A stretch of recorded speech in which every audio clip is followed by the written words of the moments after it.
Hi, welcome to this week's episode of the Wellbeing Show. I've got an amazing guest joining us from somewhere in the wilds of England, somewhere like miles away. Sarah, who's joining us, she's a great psychotherapist, is going to tell us about herself and her journey into work. She's a specialist in working with trauma, which I know is a really significant issue that we can talk about. And people may be surprised about some of the things around trauma and treatment. Before we get into that, just to remind you that this is, although it feels live, it's actually pre-recorded. So when you're watching it, it is probable that I'm doing something else. So don't phone me with questions because I might be a grumpy old man with you and tell you to get lost, which would be unfortunate because I might be out doing something. But do send us a message if you've got any questions or follow-ups. On WhatsApp is best, 07506 319 745. Just ping me a message. And I can pass them on to Sarah if necessary. I'm sure she'll give out some contact details for her as well at the end of the show. So you could send her sort of messages, but equally, just phoning about the blue when we might be doing something else isn't a great idea. I promise you. I'm a grumpy old man at the best of times. That's guaranteed to press my grumpy old man button. I promise you. Anyway, enough of that. Let's jump in and say, how you doing, Sarah? Welcome to the show. Yeah, thank you, Noah. It's great to be here. Where exactly in the middle of nowhere are you? In the middle of nowhere. Well, I am in Bristol, Yeah. so yes, so not too far away.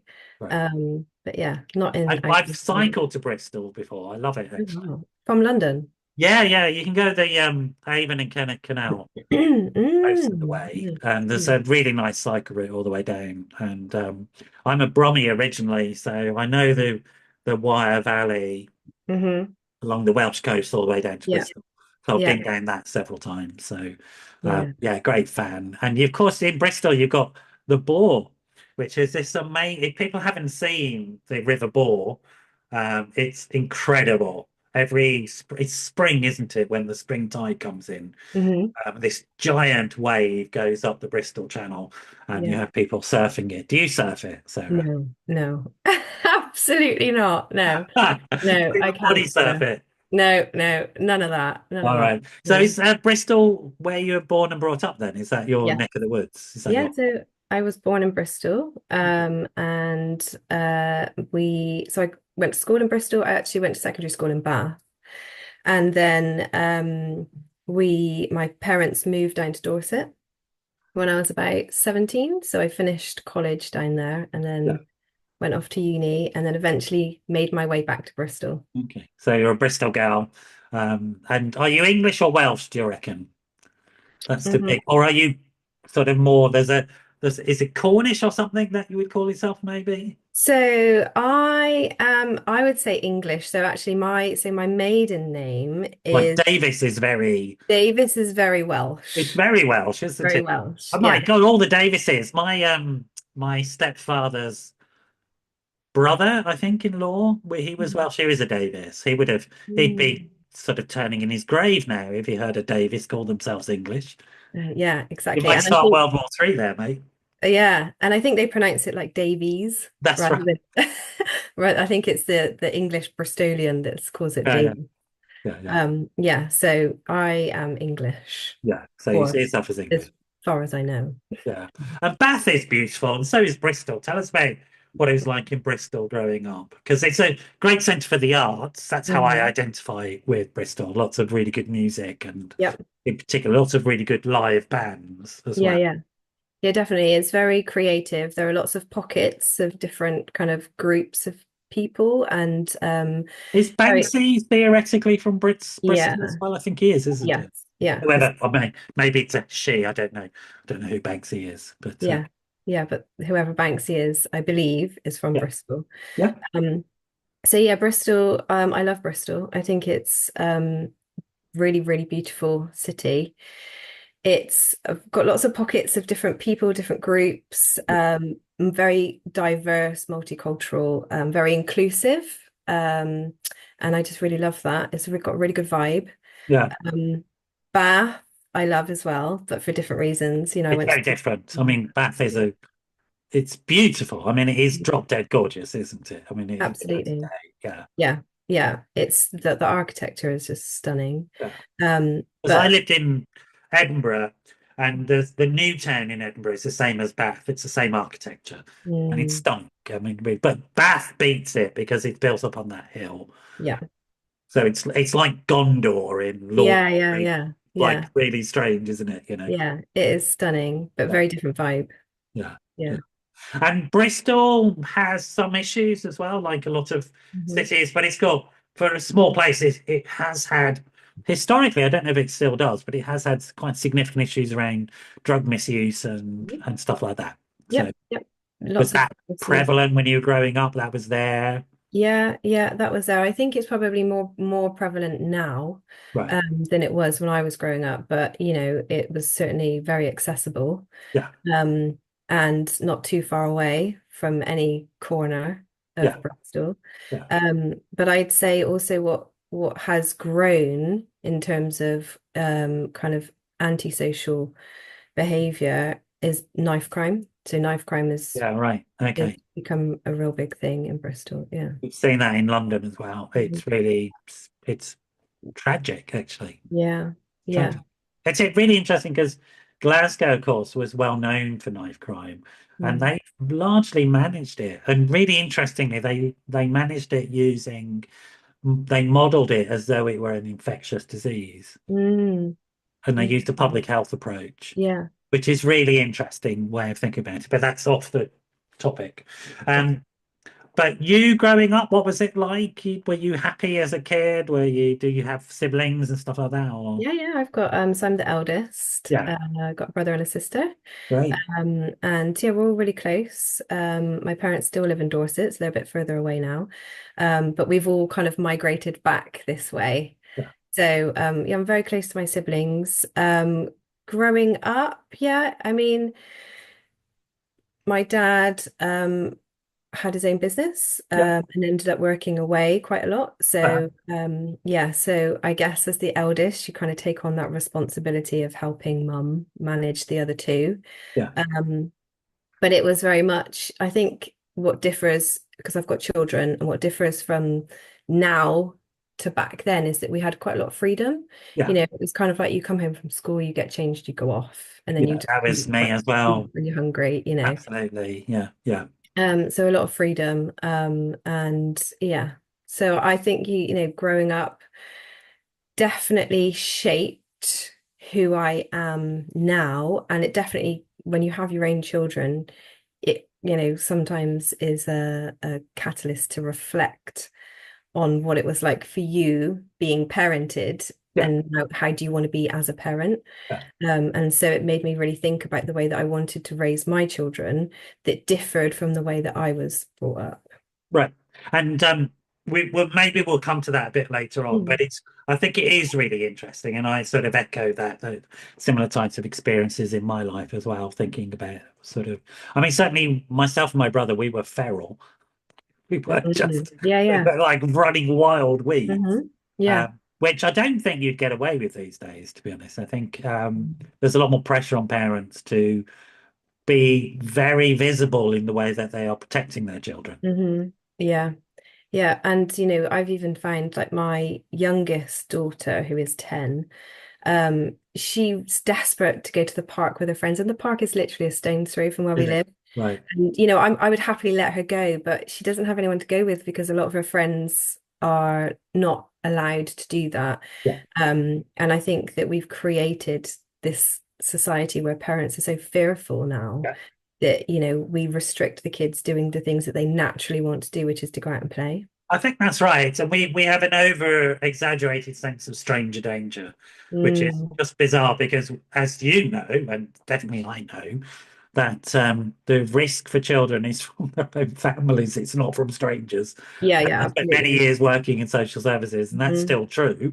Yeah. That's where we need to protect children is from poor outcomes in dysfunctional families. So, Mhm. but you're right. If something were to happen with your daughter and people felt you hadn't supervised her appropriately, I Hmm. mean, the social media world would rip you apart. Absolutely. Yeah. Sort of, Yeah. not necessarily social services, they wouldn't necessarily do that, No. or any childcare professional, Hmm. but Mm. certainly. yeah, the disapproval you'd get. You'd be up there with Wombat Girl. Have you seen Wombat Girl? No, no. I Check it don't out. know what wombat that's lost on me now. I don't There's know what there's that an American influencer in Australia at the moment who took a is. wombat baby away from its mother and filmed it all, thought it was a good laugh. So she's now facing appropriately a lot of disapproval for her Can behavior. imagine. Yeah. So, but there you go. Bad time to be aggressive American abroad. Sort of Yes. wrong time to be doing that sort of stuff. Yeah, yeah, for sure. But you enjoyed your upbringing. You felt close to your family, and you would Yeah, say it was all quite stable. I felt close to my family. I really enjoyed my upbringing. We had a lot of freedom. I think mum was particularly strained in looking after, three children, and I know Sure. that one of her experiences with me being the first was that phase after, when you bring home the baby and there's this pressure to feel this wonderful bond with your child. And I don't think that necessarily happened straight away. And, back in the 80s, it wasn't, there isn't the platforms that we have available now where people can reach out. Yeah. And there's no kind of sense of community unless there is another mother that's recently given birth. There isn't that community. So I think she felt a bit isolated in that, which, translated to me, then feeling, I guess, a sense of lack of connection or Yeah. emptiness, Yeah. Yeah. in the relationship Yeah. early on. But, we're very close now. Yeah. Yeah, we have a really good relationship now. Yeah. I mean, we don't want to get too invested in the minutiae of that sort of stuff, but it has Hmm. its impact. Yeah, yeah, And without an appropriate, I mean, it takes a village to raise a child. That's the truth. yeah, And a lot of women didn't have that village in the past because that would have been the sort of height of the myth of the nuclear family, right? absolutely. Yeah. And the pressure I mean, it's so destructive as Mm. an idea. But Yeah. really, really a lot of stupid thoughts about that. And Mm. child rearing has to be a group event. As you Yeah. know, as a single, Yeah, you exactly. know better than anyone, don't you? Yeah, as a single parent, I can definitely tell you Absolutely. Yeah, it's you sort of go super hard under to do it on without your your own. group around you. But also, I think Mm. also you're Yeah. right, we weren't talking about it as much. We weren't understanding it. And it is still the case, I think, that women's voices in this area are still not valued as appropriately as they should be. Yeah. Although But medical technology has gone a long way to make it safer, we have to mhm, agree with that. But yeah. still, you were going to say something about that. Yeah. I was just gonna say I think there's a stigma attached to, being able to hold your hand up and say, actually, I'm not feeling the things that I thought I would feel when I had a baby. And so, we kind of think of that as like postpartum depression, Yeah. Yeah. postpartum even depression. Whatever it is, Yeah, past yeah. participle, Yeah, yeah. Peter Pepper, Um, pick a piper, piper, petter, Peter, Peter, or that's it. That's the that one. one. Yeah. And I think it's more common than we kind of want to acknowledge. Well, here, let me give you this bit of information, and you'll know this information, but I wonder what you think. Um, Mother Nature knows this is true, and Mother Nature made children so that when they're first born, they'll attach to loads of people. It's Mhm. only later on, some months into the relationship, that they find one single person that we now call mum. Yeah. But actually, they are happy to be passed around for that reason, Yeah. because childbirth is difficult and dangerous, or Yeah. was. It's maybe still is, but not as it used to be. So, Mm. and the pressure on somebody to attach to something that doesn't want to attach anyway, because Yeah. it's not going to attach Yeah. initially. Yeah. Yeah. Postpartum, the child is not going to attach. It's just Yeah. going to cling to whoever meets its Yeah. need. Yeah. Yeah. Absolutely. You know Yeah. what I mean? It's Yeah. like, so it's bizarre anti-human approaches. Hmm. So you had a good childhood, but you were the firstborn, so some Hmm. caring responsibilities and stuff like that, and some Yeah. stuff you have had to work through with your relationship with your mum because of that, no doubt. Yeah. Um, but it's you've come through it. School, what was that like? You went to school there and all, and then in Dorset. Dorset's very pleasant as well. Yeah, yeah, Dorset was really nice. So I went to because I missed school, so I didn't really have that network of friends that you would have got if you'd went to secondary school, which my Right. brother and sister, have down there. But then I went to finished off my college. I went finished it off at Yeovil. So I started in Bristol, finished off in Yeovil, and then went into university, Right. and yeah, started studying psychology with criminal justice, and then I switched because I didn't like the statistics. Yeah. Switched over to nursing in Bournemouth. And you became a general nurse, medical nurse, Pediatric, pediatric. yeah, yeah, pediatric nurse. And then I switched from that to marketing. Yeah, Mhm. so it's been a bit of hopping around trying to figure out what I wanted to do. Mhm. And I think the main thing with nursing is it just didn't fit with my lifestyle. And I Right. think with nursing is a lifestyle. It's not just a job. Yeah. I was young. I wanted more money. I wanted to, go more places. Yeah. And so I went down the marketing route. Okay. And that gave you the freedom and the money that fitted in with your lifestyle. Yeah. Okay. And yeah, and then I moved back to Bristol. And you're presenting it as though there were no bumps there at all. It was all sort of very plain, no issues for you. No, there were issues. Yeah. Right. Yeah, there were issues. The lifestyle choices that was making at the time they weren't conducive with the the morality of nursing. Okay. I'm probably not going to go too much more into that, Right. but yeah, um, the type of antisocial behavior, shall we say, Yeah. I was engaging in at the time, just wasn't going to fit, and I had to make a decision, based on it's not okay to do these things and then pretend to be something else. They just don't And fit. I just want to note, and people should note that Sarah said, I don't want to go into this, and we're not going to go into it because we don't need to. But there were some difficult things going on for you, Yeah, and some of the choices that you made, like a lot of us have made, dif moved your life down a certain path. absolutely. Yeah, Yeah. yeah, Okay. for sure. And you that's fair enough. It's what happens to people.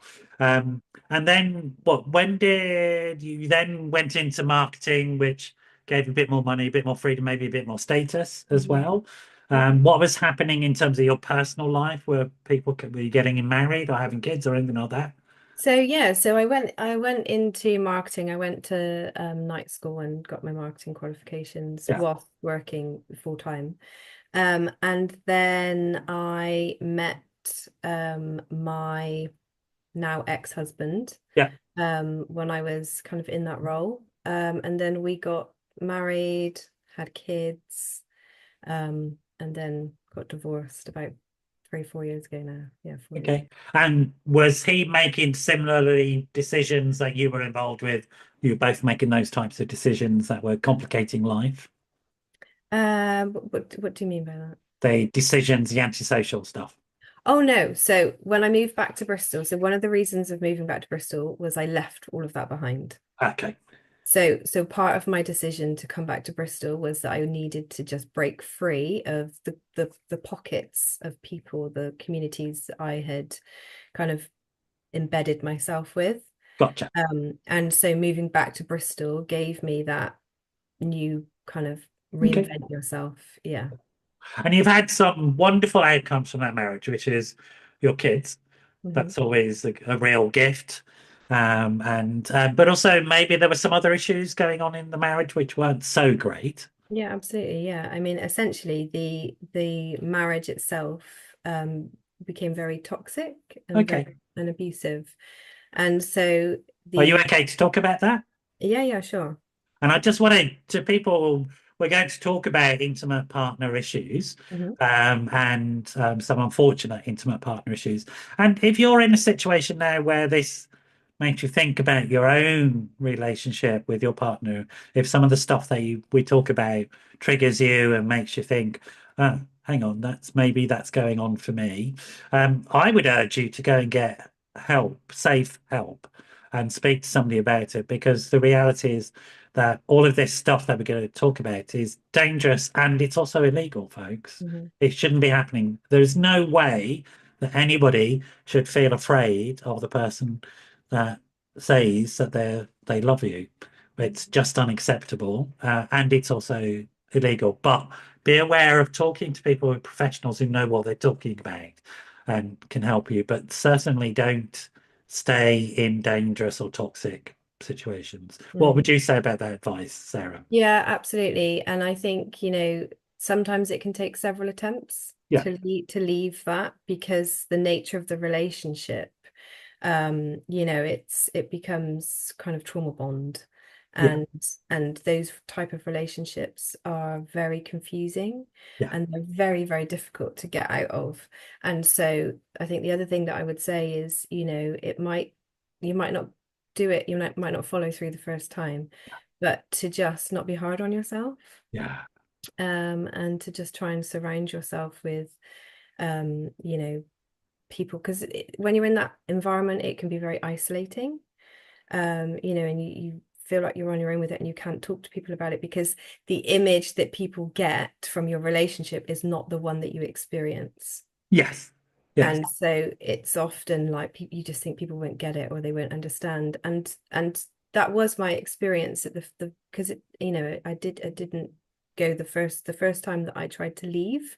I ended up going back. right, Um, and I think that, it's important to remember, to just not be too hard on yourself, because at the time, I was kind of like, I'm a failure, I can't do it, and you kind of have all that negative self-talk. And the people around me just didn't get it. My family were kind of like, we think that you are in some sort of depression, like this yeah, this doesn't match with our experience of your relationship. yeah, And so I really felt like I was going crazy, like this is all in my head. And maybe this person is a great guy to be with. yeah.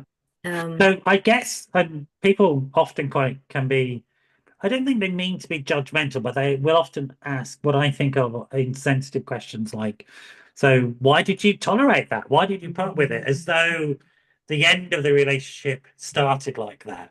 yeah, But of course, it doesn't, very rarely starts that way, does it? yeah, no.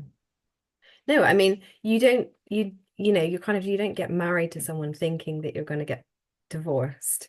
And the very beginning of the relationship was very different to the end. Yeah, And at the beginning of the relationship, it was very much, um, it was everything that I wanted it to be, yeah, even though I will say that on reflection, I definitely ignored my gut. did you? Yeah, 100%. Okay. I had a gut feeling about the person, but I think because of my previous attachments, um, I was kind of it was familiar. It was a very familiar, that push-pull dynamic was very familiar to me. Um, Yeah, no, I get and- that. I mean, for me, because I grew up with confusing signals, because I was dependent on my parents, Mhm. but at the same time, I was getting signals that actually they're maybe not so great. Yeah. But I had to ignore that as a child, because where else was Yeah. I going to go, right? But this is what attachment is, isn't it? It's Right. like you have to kind of sacrifice yourself in order That's to right. maintain the relationship. Because you have needs in that relationship. Right, because a baby can't survive without someone taking care of it. So And also as adults, I mean, I would say that we can't really psychologically survive unless we have intimate, loving relationships. I would, there's plenty of evidence now to show that isolated people, particularly isolated men, are are really weird. yeah, Actually, quite dangerous. it's yeah, no, well, I just think we were never meant to be in isolation. I don't think Um, so. but also I understand the difficulty in being within a community. And Yeah, for me, I very much had the feeling of I want to be around people, I want connection, but I don't know how to have it. Yes. You Yeah. know, and it's But that yeah.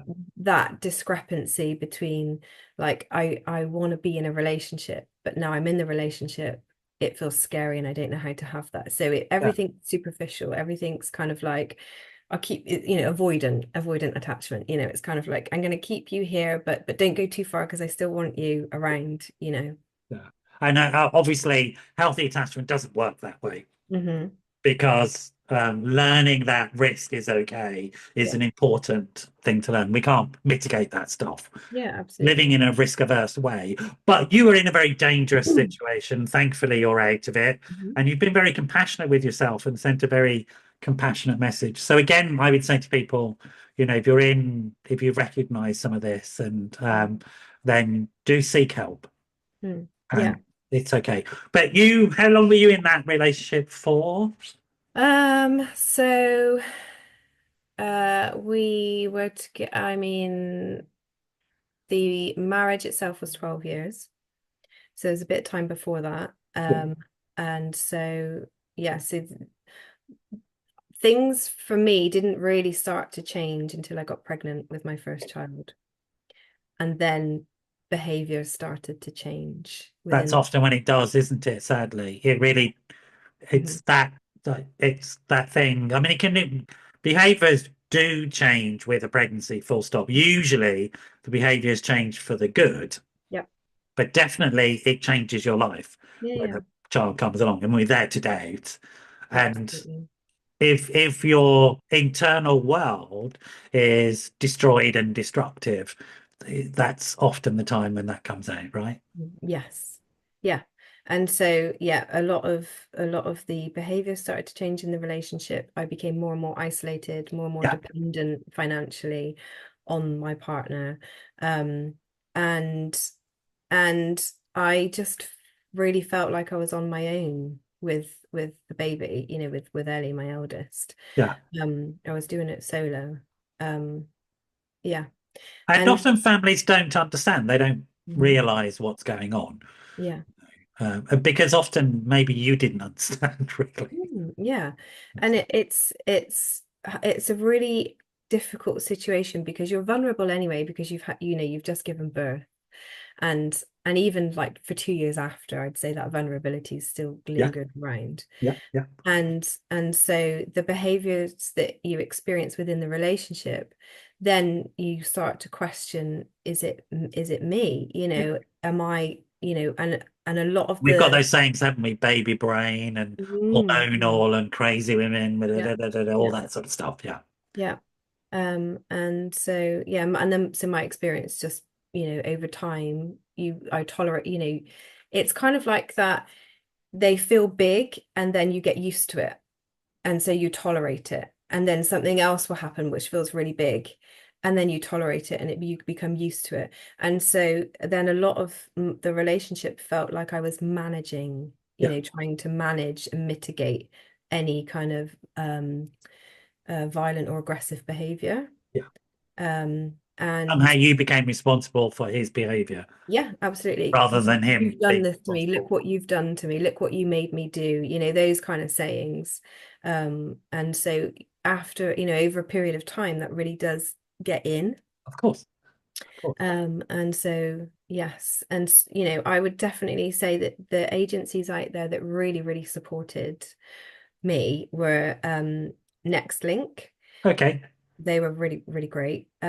Julian House as well, which I think now are part of NextLink, but they really supported the children Yeah. post separation. And the GP was great. GP was really good. Yeah. That's great. GPs are great. I mean, I have to say, they often get a hard time, but the thing we ask of them, the range of skills they're supposed to have. Yeah. Do you know Yeah. what I mean? It's like, Yeah. oh. Absolutely. Yeah. And But what made you seek help, do you think? What was it that you went, no, this isn't right? And we mhm, should say, and again, the evidence is quite clear that when you're thinking of leaving an abusive partner, that's the most dangerous time. So really, folks, mhm, mhm. be very thoughtful about how you do that. Get expert help, Yeah. people who know what they're doing around this type of abuse, right? You're Yeah. nodding away there, right? Yeah, absolutely. Because The level of the dial really got turned up, the temperature really turned up Yeah, when I made the decision yeah, to leave. When I'd expressed that to my ex-partner, it went off the scale. yeah, And really I'm kind of thankful in a way. I'll tell you why that happened, because until this point, it's all me saying my experience. It was all, especially with my family and my friends, like this is how I experienced my relationship, and they didn't get it. And it's really hard to understand that. And it wasn't until I made a decision early on when my daughter was 18 months old, and I was like, I can't do this anymore. I need to go.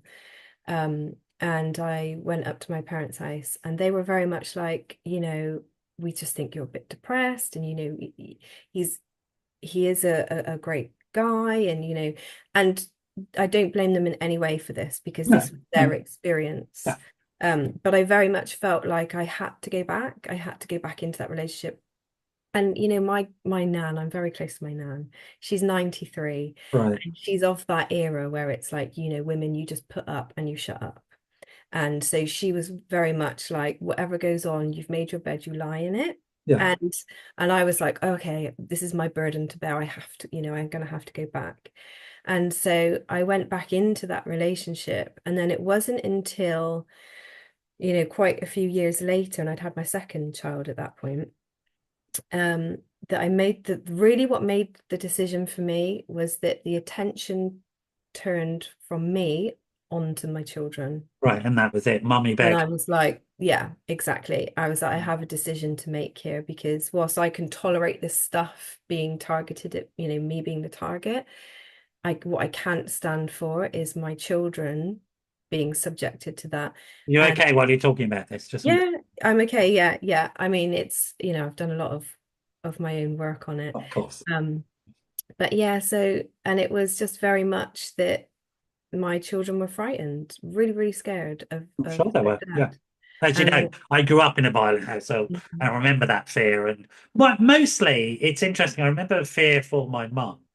And that was more difficult to, because I thought my mum was going to die from Mm, watching what was happening. It looked right. like my father wanted to kill her. Yeah. And I was afraid she was going to die, and that was, and which is why, folks, you should understand this, that the law has changed so that children witnessing violence now, that's illegal. Mm, And it's a form of physical abuse mm, within the Children Act. yeah. So really think about this stuff, whether children are being exposed to this. Um, but it's really tough when you're in it, and I really appreciate the courage you have in talking about it. I'm sure you've talked to your girls about it as well, and you've Yep. been a good parent around that, and you've done your own personal work. Well, I know that because we're colleagues, and so it's okay. And Yep. this, we're talking about the past, not the Yep. present. Yep. If this is triggering your present, you need help. Yeah. You need specialist help Hmm. with dangerous situations. Absolutely. You Yeah. really do. It's a Yeah. complicated field, right? Hmm. Yeah. Uh, Really, really complicated. And it manifests that, I felt like not only did I feel like I was going crazy, but I was having very, very physical reactions to the yeah, relationship. So I was kind of having auditory, hallucinations. There was nobody in the house, and I could hear babies crying, yeah. and I was on call with my dad once, and he was on speakerphone with my mum, in the car with me. And he arrived at my house, and I said, "Where's mum?" And he was like, "Well, she's not with me." And I said, "I've literally just spoken to her. She was in the car with you." And he was Yeah. like, No," and at that point, my dad was like, "What is going on?" But those types of psychotic features are Mhm. very common with fear. Yeah. I mean, they've been recorded many, many, many times, and Mm. people having breaks with reality, having hallucinations, auditory Yeah. hallucinations are very common. But the problem is, because we're not educated into this stuff, what happens is the person who's experiencing them, and I imagine you did as well, believes that they're losing their mind. Mm. And that reinforces the notion of the problem is with the victim. Yeah. Yeah. And I really did feel like I was losing it, and I was thinking I'm going to need some serious help here because I'm going to be locked up in a yeah, hospital ward and exactly, all that sort of exactly. stuff. Those are the types of thoughts that we begin to have, I think. Yeah. Yeah. And then that in itself made me It's like, I fearful. can't do that because I'm going to lose my kids. Right. So I it better keeps you shut in. up. I better not get help. Yeah. So it makes you fearful then of reaching out for help because you think if you try and get some help for this, are they gonna lock me up? Are they gonna take my kids away? Are they gonna say I'm an unfit mother? And so And that then you've got that other problem, I imagine, of if they do that, then he has access to them and he's going to do it to them. right, exactly. And then I failed them, so I can't.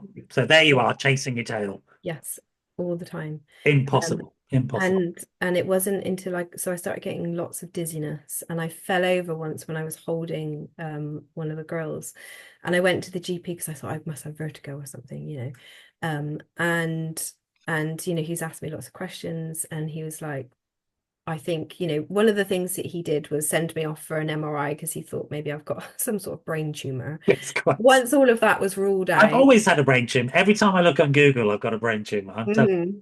Yeah, and so once all the medical stuff was ruled out, it was like, okay, what's going on in your life? And I kind of just laid it all out, and that was when he was like, right, this I need to put you in touch with NextLink, and he was really good, regular check-ins with me.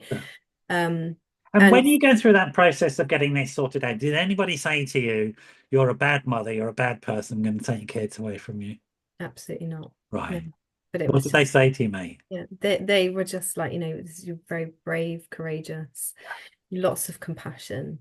So, At no point did I ever feel like I was blamed for staying yeah. for as long as I did, because No, 12 years, in that environment will play havoc with your autonomic nervous system. And so that was what I was experiencing. And then when I left, so when this is where I say the temperature just really flew up, because it wasn't until I left that a violent act was recorded on my Ring doorbell. And that really solidified. I had evidence then, I had video evidence to show the type of behaviors that I was being subjected to. okay, great. And you got legal help. I'm going to Yeah, rush us through this yeah, now yeah. because I I want to get to understand. your training and your practice. Mm, So you got legal help. I can't remember last time I was sitting on a what used to be called DV violence board. It's mm, something else now. But when I was in working in a local authority, I was part of the domestic violence reduction service, mm, mm, and at that point we were shifting from a model whereby we removed the victim and hid them away so they don't get hurt to one which we made the victim's home secure yeah. so that we weren't re-victimizing them. Yeah. Is that is that what happens now? Yeah, yeah. So yeah, exactly that. So there was, restraining order. We went through the judicial system, and it meant then, and I had a TAU, which is what the police call treat as urgent on my house. Oh, right. Go. If I made a call, So, like they- you call them and then boom, they know yeah, immediately to get there. yeah. So I had all of that set up on my house, and you know, I felt safer, but there was still that every car door, I'm that sure went you were hyper outside, you're vigilant, like, right? yeah, Yeah. absolutely, really hyper All the vigilant. time, all the Yeah. time. All right. Well done. Brilliant. Thank you so much for sharing No, that. that's It's okay. That's okay. really important that people understand this stuff and get the story. And it's really important people understand that it's a very serious situation Mhm. and that professionals who deal with it understand it and not going to judge you. They're only going to help you and Mhm. keep yourself and keep Yeah, your children safe. absolutely. That's Yeah. what's going to happen, Yeah. right? And these systems are all in place. So go and get the help, folks. And Mhm. I'm glad to hear that with that still current practice is to make you safe in your own home Yeah. because that really was a game changer when it was being brought in, I thought. Yeah. Yeah, absolutely. Because, I think leaving the environment, especially for the children, would have just added another layer of trauma to that whole situation. Absolutely, without a doubt. So let's shift focus. You then I mean, you get your life together. It takes a while. Mhm. You're, I presume, working or not? You're sort of at this point, yeah, you're working in marketing, are you? Yeah, And no. So at this point, I was training to be a therapist. right. And when And okay, when did you started the training? While you were still in the relationship? yeah, whilst I was still in the relationship. Okay, that's Um, interesting. yes, I was You're on a smiling. You know what I'm thinking. yes, yeah, yeah. I'm trying to. So I started training. I went to night school originally when my daughter was 18. So this is just before I made the first attempt to leave. Yeah. I started training, and that journey of training then, went on for nigh on 10 years because that's how long it, takes to get to where I am now in my training. Um, Yeah, because you've got to do so it part time. It's yeah, you got to do it once part a month time. and all that sort of stuff, Yeah. And so, and then and then from there I went to uni, and did, got my qualification, which allowed me to go into practice Yeah. because the stuff before that is just the kind of skills.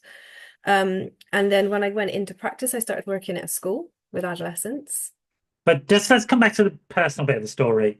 So your life changes, deciding that this thing is wrong was coincidental with these inward journey processes as well of your training. Yeah, absolutely. And I think if I hadn't have gone on the journey of training to become a therapist, I wouldn't have made the decisions that I did in order to get out of that relationship. Can I I, put it another way, possibly? You yeah, wouldn't have discovered you're worthy of being happy. yeah, yeah.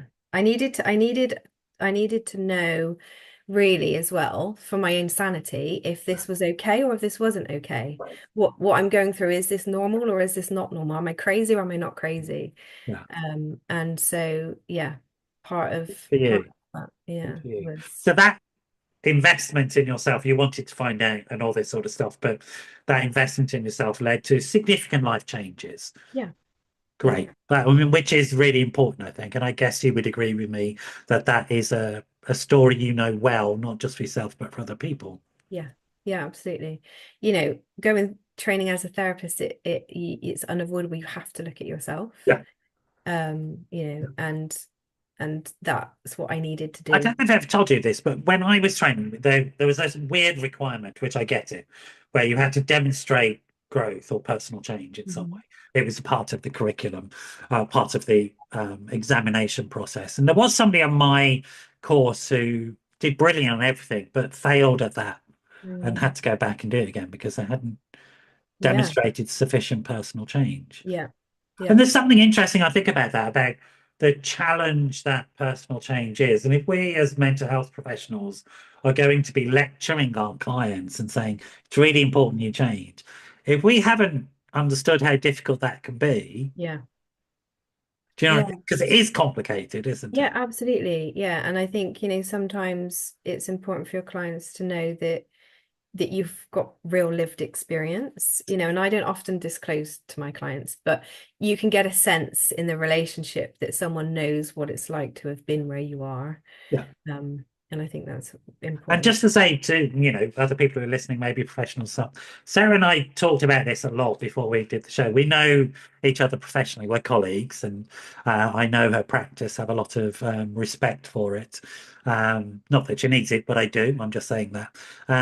And we discussed all of these issues. And again, people should be aware that, you know, as professionals, we're making individual decisions in relationships with clients and patients.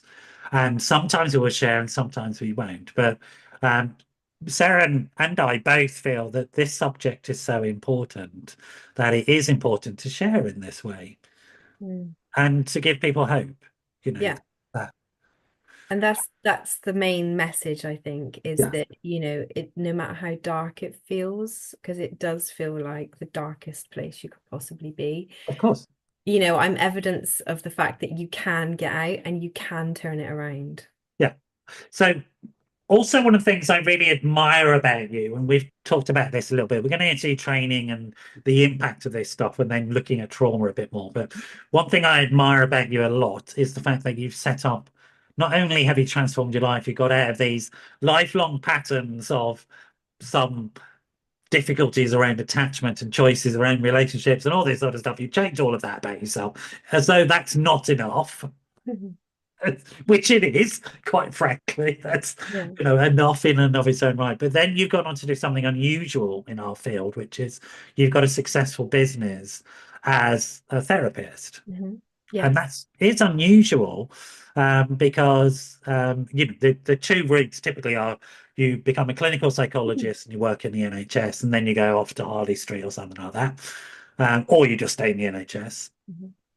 or you train in the private sector as a psychotherapist of some one flavour or another, and you potter around on it, not really making a living because it's you don't need to, because you've got another income that you're part of a relationship that funds your life. But Mhm. that was not where you were. So you had to feed a couple of kids, run a home, and you chose being a therapist. Yeah, It's I like, know. is there I know. something wrong with you? Yeah, this is where the crazy comes out. Uh, Yeah, no, I was very much I've always this is why I was drawn into nursing. I've always, and part, part of this is we don't come into this because we don't, there is a reason why we're drawn to these yes, roles. yes, Um, but I've always wanted to be in a kind of supportive, healing, caring capacity in yeah, some way. yeah. And, I did a lot of work with Bernardo's, supporting mums with postnatal depression, Ah, which okay. there was some healing in that for me as well. Yeah. Thinking about my own attachment with my mum. Um, and so that was part of one of the kind of placements that I did. And then, I don't know where I was going with this. I'm totally lost off the All right, track. we're talking about Dharma and Anyway, karma, but not using those terms. I was right. saying, why on earth would you choose to Yeah. try and fund Yeah. yourself by being a therapist, you idiot? Yes.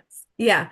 And no, and I started doing, this as like you said originally, I had a job 3 days a week, and then I started doing this and I built it up. Yeah, And I'm very lucky that I I'm just had, going to challenge that.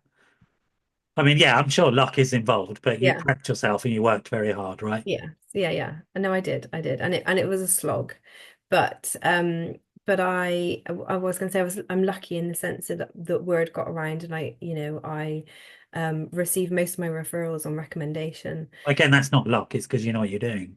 Yeah, well, I yeah, only refer in to people that I know are going to be a mhm. safe pair of hands for a vulnerable person. Yeah, of course, yeah. That's not luck, Um, that's just skill. yes, okay, I'll take that. I'll own that. Yeah, you have to. And so yeah, and so then my practice just grew, and then I Right, decided to give up the job that was just kind of keeping the food on the table and just take the go for it. plunge. Yeah. And so far luckily Yeah. it's worked out. Again, that word, luckily, I don't know where that comes from. Well, okay. It's unusual. I think the Yeah. appropriate word is it's unusual. Unusually, I know I'm unusual in Mhm. that I have a very successful business in this field, and that's really unheard of. Mm.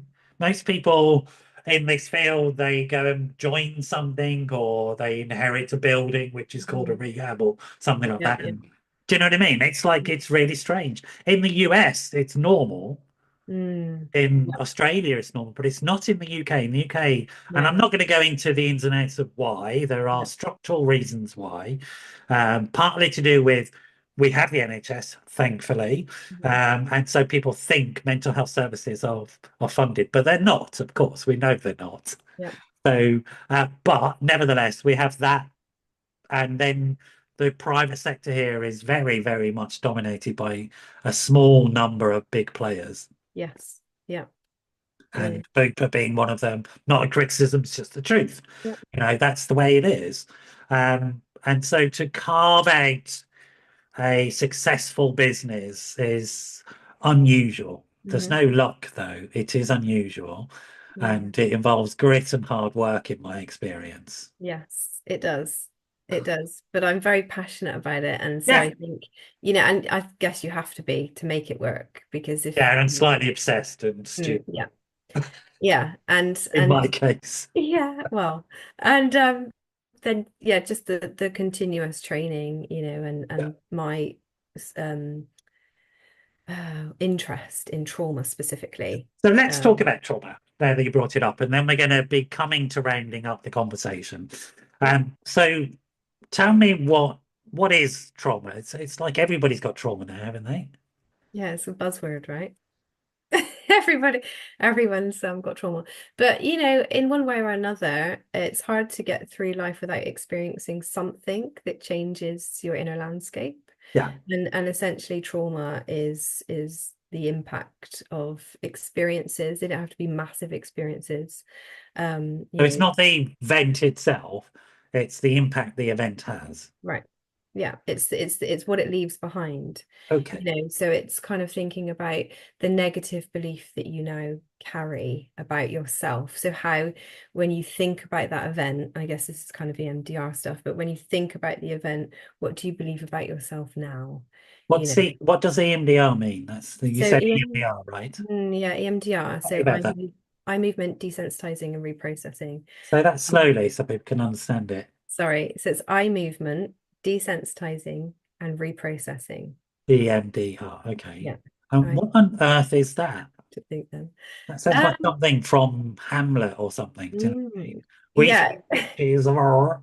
yeah. I mean, some people say it feels like magic. You know, they're like this voodoo thing, but it's just a modality of therapy that works specifically, you know, or it was developed specifically with PTSD and trauma. And But now, PTSD you is know, again. I mean, post-traumatic. because you're in the field, you're just gonna Yeah, be sorry. all these like strings of letters.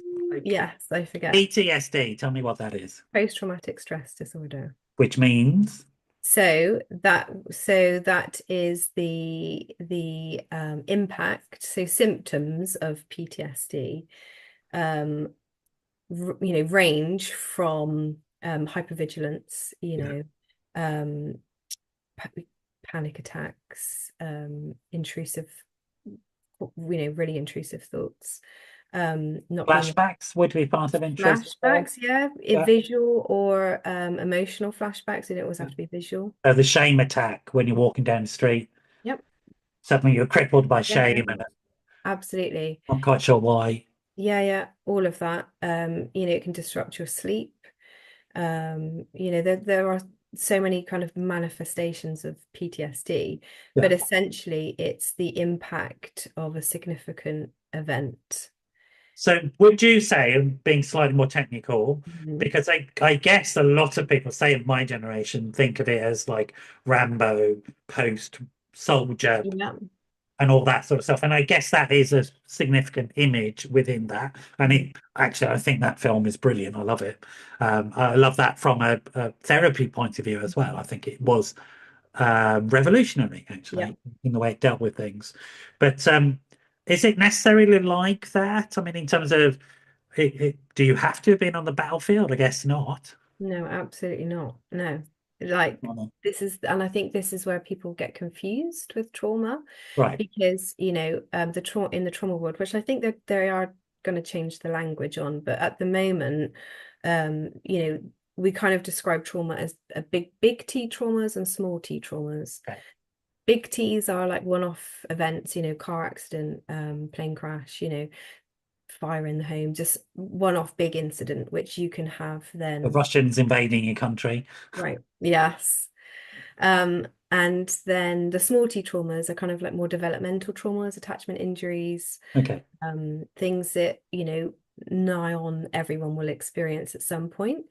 Um, And those small t, if they're multiplied and sustained over time, can become big T, yeah. Well, they can become, that's more like complex PTSD. So, which is where you would have been at the end of the relationship with that partner. right. Yeah. So when you are subjected to a threat for a prolonged period of time. Yeah. And the threat itself can change, but when the threat is repeated over a long period of time, you you enter into the realms of complex PTSD. Right.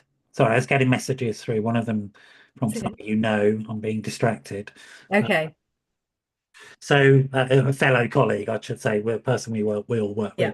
with. Um, so, okay, again, being a bit more technical. hmm So I once read some research that had suggested that street prostitutes in Glasgow had higher rates of clinical PTSD, observable symptoms, than squaddies coming out of the British Army. hmm Yeah. And I was quite surprised at the time, but you're not surprised. You're just nodding. Of No, course. I Yeah, don't like that. Yeah. yeah. And what about your children? You know, sort of, My children or children? so in general, I wouldn't Oh, ask about, right, sorry. you would quite rightly tell me to get lost. No. Yeah, children are, are so when you think about the brain doesn't really fully develop until the age of 25. So Okay. until your mid 20s. So everything that happens from in the womb until the age of 25, the Yeah. brain is like a sponge and you're more susceptible to carry then the impact of these experiences. They get stored with a negative belief. So it might be like I'm not good enough, or I'm unlovable, or um, I'm abandoned and no one's there for me. These are the kind of negative cognition, negative beliefs that get attached to the traumatic experience. That's what makes them stay. That's what makes them, we carry them then with that. Yeah. Um, But they become encoded in our personality almost. yeah, so and I think this is where attachment comes in pretty strong, because if you've got a secure attachment, then you're less likely to be impacted by a traumatic event, an experience that results in you carrying a negative belief, because the attachment becomes the aid, the soother for that. If you don't have a secure attachment, then the likelihood is that you're going to be more susceptible to carrying a negative belief about yourself, and it's always about yourself.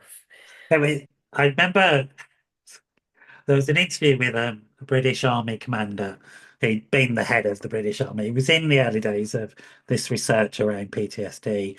And we were coming up with things like ACEs and stuff like that, and Mhm. understanding what predisposes adults towards developing trauma. And we know ACEs, disordered attachment, all this sort of stuff. Yeah. And the Radio 4 Today program interviewer said, well, if we know this, General, what's your name? Why don't you filter these people out? And he went, well, if I did that, I wouldn't have an army.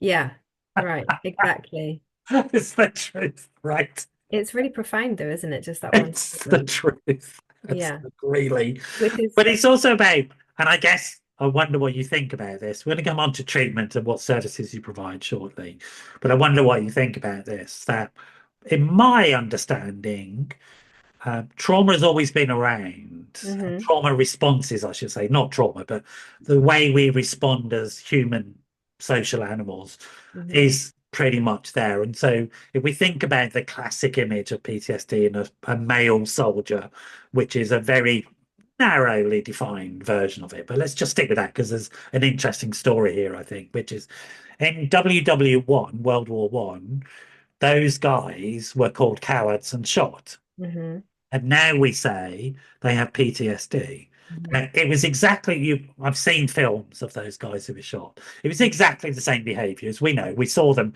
having, and people have seen it in things like Peaky Blinders. The guy has flashbacks and stuff. Yeah, It's there. So we know it's exactly the same thing. We've just called it something different yeah. over the years. Now we understand a bit more about it. So human beings have always had these types of experiences, dangerous experiences.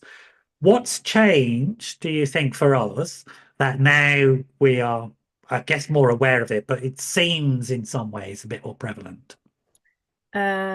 I think that the one of the big differences is sense of community. Okay. And what I mean by that is, when you look at the generation that went through World War II, which Yeah. is like Nan's generation, Yeah. the one thing they didn't have was social media. The one thing they didn't have was mobile phones. Yeah. And so the one thing that they did have was actual physical connection. Yeah. They felt, all the women, were rallied around each other. All the kids, would be in each other's homes playing with each other. And so for that generation and the few generations after that weren't hit by these kind of smartphones and social media, the biggest thing that we had was connection. And I think we undervalue physical, real connection. Got it. Got it. I And agree. We've lost the tribe, right, and yeah, it's very much in the tribe that we were healed yes, because there yeah. would be stories. I wonder what you think about this, and then we're going to get onto your practice. We've run over time, but it doesn't matter because I think it's an interesting subject. Um, I also think there are observable objective factors in society as well, such as we know that male violence towards women and children has increased. It hasn't decreased, it's Mm, increased. yeah. And then we're seeing a lot more people with trauma symptoms. Hmm. And we're seeing a backlash to that because we're seeing it in women and children. Hmm. And so therefore we see these angry men on television saying, you're making this shit up, Hmm. and I do believe that part of that is a desire to cover up this stuff, Hmm. diminish it as real and say this is not real, and to somehow try and sidestep. Maybe that's too political for you. I don't know, as a therapist, whether you get involved in those conversations. It's, I think I avoid politics, Okay. but I think that it's undeniable the impact that the way that we live now, and even just culturally, the pressure that's put on children, specifically, of female or male gender. Yeah. Um, boys are allowed to be angry. They can be aggressive, but they can't cry because Yes, exactly. Right. Yeah. Yeah. and so, What you can sort of play, world is that? Of course. Yeah. right, you can play rugby, you can box, you can do all these kind of masculine things, which actually have aggressive undertones to them, and for girls, the message that we give them is you can't be angry, but you can be sad. You can cry because you're feminine and you're weak and you're vulnerable. And anger is too much of a masculine trait, and that's not okay.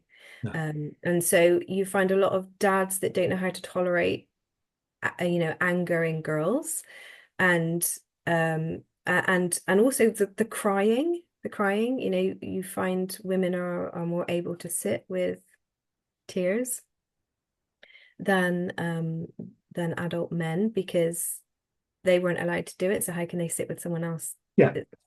And this is a really general sweeping statement. But I think that's the culture. It's impossible to not notice the impact of culturally and societally how we raise children. I agree. And also, I think it's really interesting. We just had International Women's Day a couple of days before this show was recorded, and there were various sort of demonstrations around the world. There was one that was very interesting in Paris, um, which was calling out a sort of very toxic form of aggressive maleness that has just been voted into the White House and stuff like that, and just saying this is unacceptable. Mhm. We're not going down that route. Thank you very much. Mhm. We have to say no. And I totally agree, to be honest. But I'm with you that as mental health professionals, we don't make judgments on political decisions, but on clinical decisions. Right. But it informs my practice, the ideas of, and I tell you why it informs it. I don't know why my camera sees my thumb come up and does Thumbs that up. really ridiculous thing. I don't know how to turn it off. It's really put both thumbs up. It gives me a bunch of fireworks. It's Oh, ridiculous. I've I saved that for the want to see end. it. Go on over there. So let's see if it does it. There you go. Oh, there we go. I have no idea what that's about. Um, but I think I tell you why I'm talking about it because I talked to somebody else yesterday, a professional about trauma. I was remembering I went to see a conference in Florida, and they had Bessel van der Kolk, etc., etc., Mhm. all these big trauma people. They also had a guy who had children of the slums. He was a family therapist. I can't remember his name. Um, and they showed some video of him, and he was working with a couple in a family. He was very progressive at his time. It's where systems theory comes from in family work. Um, and and I was watching it, and it was really disappointing because there was this angry guy, and the wife wasn't comfortable with his anger. And Hmm. the therapist was intervening in a way as to say, look, the problem is with you because you can't cope with his anger, Hmm. quite clearly. And I was like, that's wrong. Mm. That's Yeah. absolutely wrong because anger should not be communicated in that way. Yep. It's okay to have the feeling of anger, but it needs to put into words, Right. and you need to communicate in a way to the person that you love so that they're not frightened, even if they have their own issues around it. Yeah. Even if it's objectively a fact that your love partner doesn't deal with anger very well, so what? Mhm. Apparently, you love them. Wow. Yeah. Do you I know what I think, mean? It's yeah, like yeah, seriously. absolutely. But I also think there's a very big difference between anger and aggression. Anger is the feeling, aggression is the behavior. Yes. And often anger gets expressed through aggressive behaviors. And that's the bit that needs to work because the feeling is okay. You're allowed to feel anger. Anger is really healthy. Yeah. Um, we need anger, but And to, aggression sometimes comes in the form of controlling behavior, yeah, not direct threats of abuse, but yeah, it sort can of, be like coercive control. yeah. There's a lot of passive aggressive So behavior.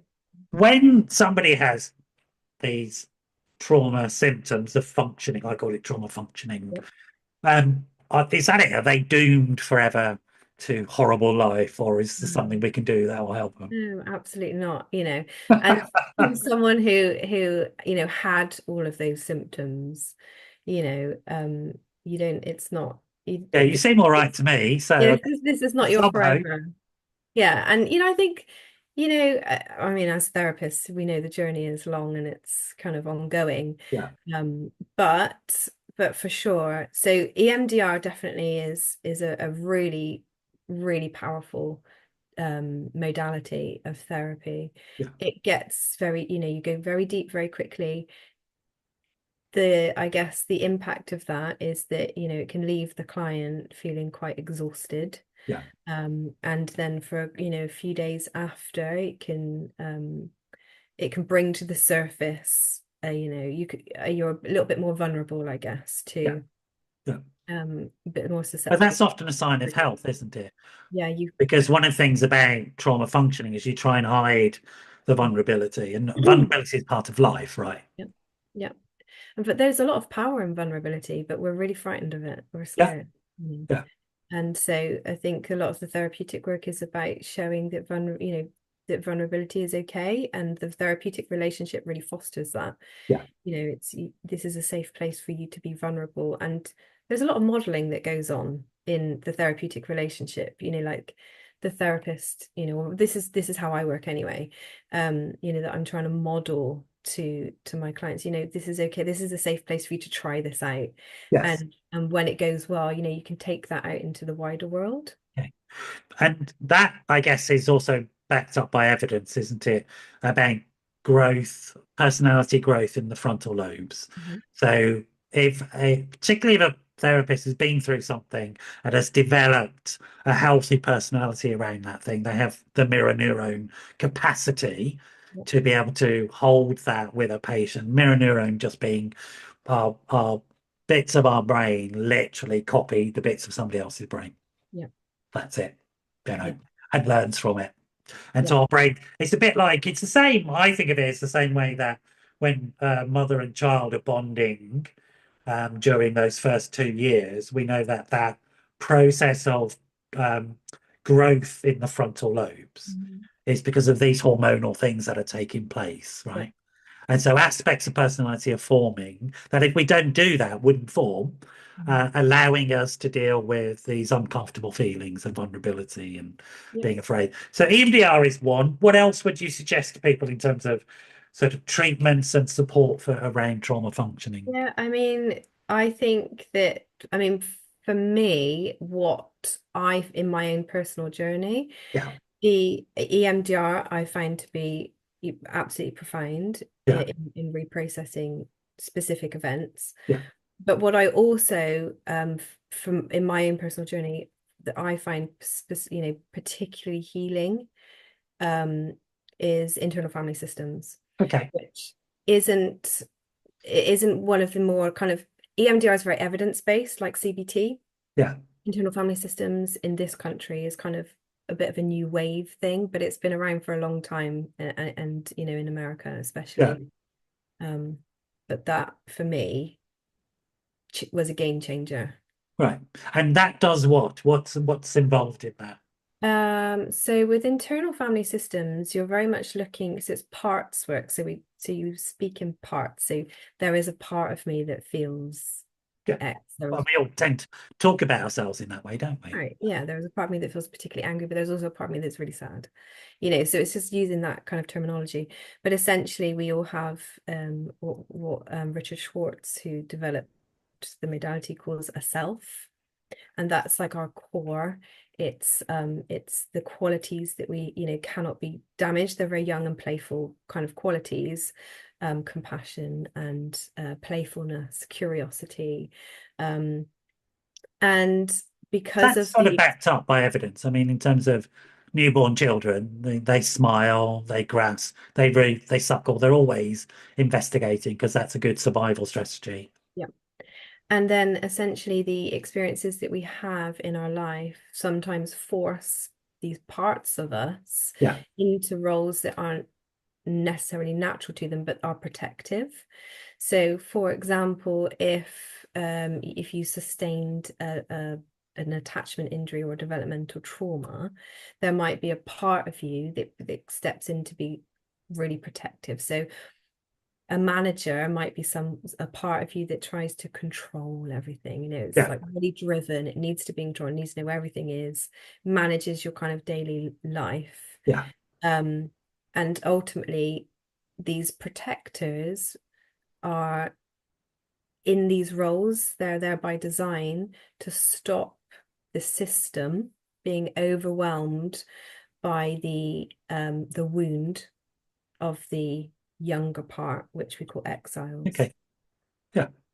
And would you think is CBT useful as well for people? CBT, cognitive behavioral Yeah. therapy. So CBT, I think, is a really good management tool, Right. but in terms of actual healing, it has its limitations. Yeah, I agree. But it's useful to hear it from you. What about peer support and that supports that sort of stuff? Because we've talked about how important it was for you to find a group Mhm. of like-minded humans, mostly women, I would imagine, who helped you get through all that stuff. Yeah, no, absolutely. I think peer support is invaluable. Right. Yeah, it's having that, like we talk about community and connection in your tribe, Yeah. finding people that have been through similar experiences, is really important. I would also, and I don't know what you think about this, but it's also, I mean, I would say get everything you can that works, including when talk to your GP. Maybe a medication is going to be helpful for you if you've got strong depressive symptoms or anxiety symptoms, etc. So, I mean, I just wouldn't hold back. I mean, I have the nuclear bomb theory of these things. I Yeah. nuke these suckers so they can't control my life. And whatever works, works, is my belief. So, look, Sarah, it's been super to have you here. Just want to check in with you how you feel. We talked about some possibly upsetting subjects, but I know you processed a lot, but just want to check in with how you're feeling right now. Yeah, no, I am feeling good. Yeah, I think I mean, there's so many subjects that we've touched on, and I'm kind of like, I'm feeling like I didn't do it enough justice. Some of Well, yeah. but it's And a could you've done it justice? It's like I hope what these videos are they're often saying the same thing, but just somebody different saying it. Because the core messages are the same. Look after yourself, believe in yourself, be compassionate towards yourself.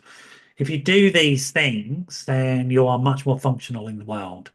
That's the way it is. If you think about yourself in the way that your initial carer thought about you, if you had a good one, they wanted you to have everything.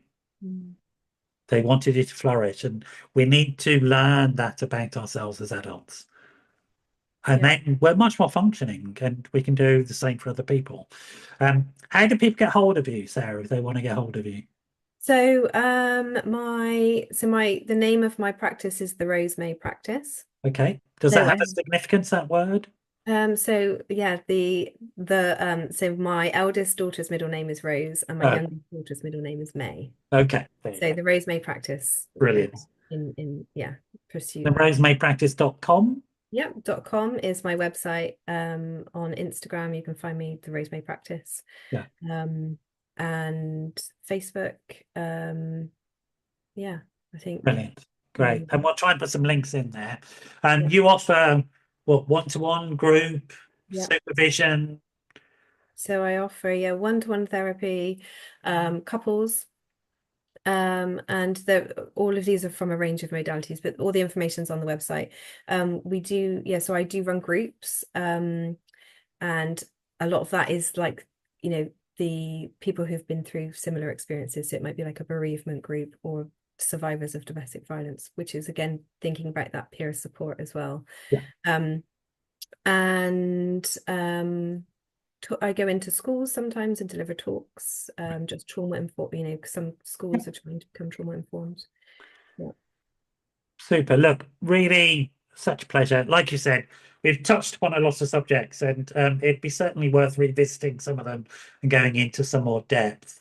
Mm. But actually, that breadth of conversation is quite useful because I don't know that many people who sit through the whole of this thing anyway, apart from me and you. And so people that drop in and out It's and in find, and out. Yeah. and that's fine. That's Yeah. fine. They'll edit in the way they need it to be edited.